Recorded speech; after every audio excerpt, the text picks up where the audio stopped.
this guide, I'm going to show you how you can turn on or turn off replays here in Fortnite Chapter 7. Before we do dive into this guide, make sure to like the video and subscribe to the channel with all notifications on. It really does help the channel and lets us know that you want more content like this. We'd greatly appreciate it, and if at any point throughout this guide you do have any questions, just ask them down in the comment section below and we can help you out further. I'm going to be doing my best to reply to every single comment down there. But here's what you're going to want to do. First, go up to the top right of your screen and select your profile icon, and then go down to this little settings cogwheel and go ahead and select that to open up your settings menu.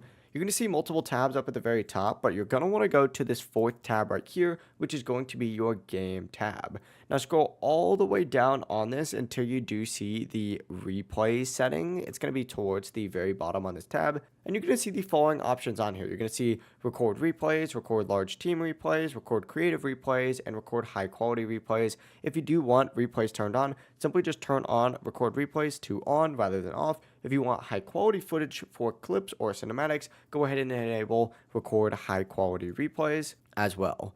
However, if you do play creative often, make sure that you have creative replays turned on, and large team replays really aren't that necessary right now since there aren't too many big team modes, so you can leave that off unless needed. If you ever want to boost your FPS and performance, especially on lower end hardware, you can simply just turn all these back off. But that's literally all there is to it. If you did find this guide helpful, make sure to like the video and subscribe to the channel with all notifications on. It really does help the channel and lets us know that you want more content like this. We'd greatly appreciate it. Have a great rest of your day though. Peace.